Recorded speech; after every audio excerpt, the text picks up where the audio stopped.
ఆ మాజీ ఎమ్మెల్యే ఎప్పుడూ మహనీయుల ఆదర్శాలనే వల్లివేస్తూ ఉంటారు. పేదలకు సేవ చేస్తున్నట్లు బిల్డప్ ఇస్తారు. ఫోటోలకు ఫోజులిచ్చి ప్రత్యర్థుల్ని విమర్శిస్తూ ఉంటారు. విద్యా వ్యాపారంతో విలసిల్లుతున్నారు. దాన ధర్మాలు చేస్తున్నట్లు ప్రచారం చేసుకుంటారు. ఇంతకీ ఎవరా మాజీ ఎమ్మెల్యే? ఏ పార్టీ? ఆయన వ్యవహారాలేంటి? Was the story?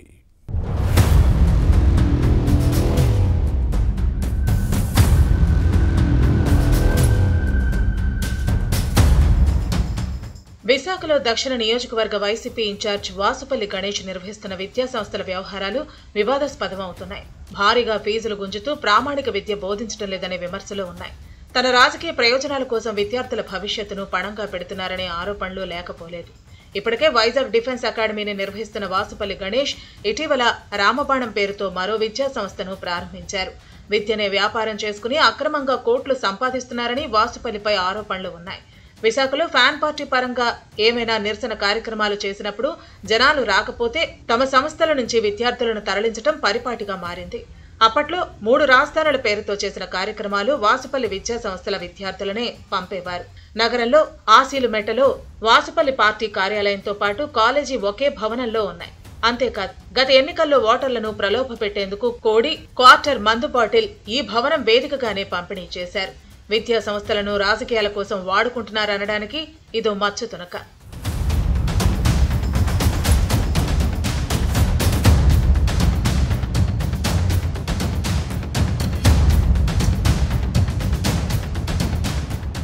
వాసుపల్లి నిర్వహిస్తున్న వైజాగ్ డిఫెన్స్ అకాడమీ అధిక ఫీజులు వసూలు చేస్తున్న అంశం వివాదాస్పదమవుతోంది. చెప్పినంత ఫీజు చెల్లించకపోతే నరకం చూపిస్తున్నారని విద్యార్థుల తల్లిదండ్రులు ఆరోపిస్తున్నారు. ఆ మధ్య విద్యార్థుల అదృశ్యంపై పోలీస్ స్టేషన్లో ఫిర్యాదులు, విద్యార్థి సంఘాల నిరసనలు వెల్లువెత్తాయి. వాసుపల్లి కాలేజీలో చేరితే విద్యార్థులకు రక్షణ దళాల్లో ఉద్యోగాలు వస్తాయనే ఉద్దేశంతో చాలా మంది చేరుతున్నారు.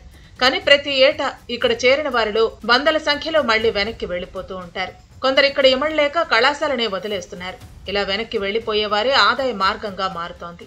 వాసుపల్లి కాలేజీలో ఎవరైనా చేరి మానేయాలనుకుంటే కట్టిన ఫీజు వెనక్కి ఇవ్వరు.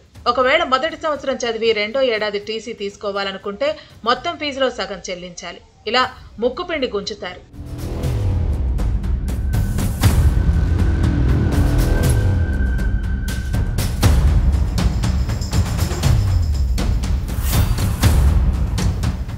పేద మధ్యతరగతి విద్యార్థుల తల్లిదండ్రులు కాళ్లరిగేలా తిరిగినా ఈ మాజీ ప్రజాప్రతినిధి కనికరించారు. ఇదే విషయంలో ఇంటర్మీడియట్ విద్యా మండలి ప్రాంతీయ తనిఖీ అధికారి కార్యాలయానికి ఫిర్యాదులు వెల్లువెత్తినా వాసుపల్లికి ఉన్న రాజకీయ పలుకుబడితో ఏమీ చేయలేని పరిస్థితి ఉంది. ఇలా విద్యార్థుల నుంచి అక్రమంగా సంపాదించిన డబ్బులను తన రాజకీయాల కోసం వాడుకుంటున్నారు.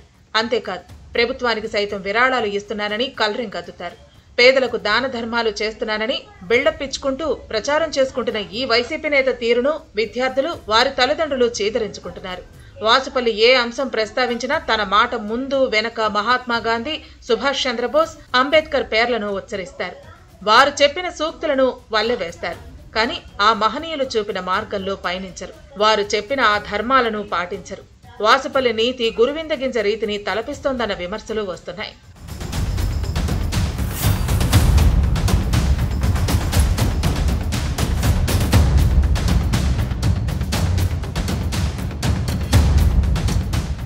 ఇక వాసుపల్లికి సుదీర్ఘ రాజకీయ చరిత్ర ఉంది.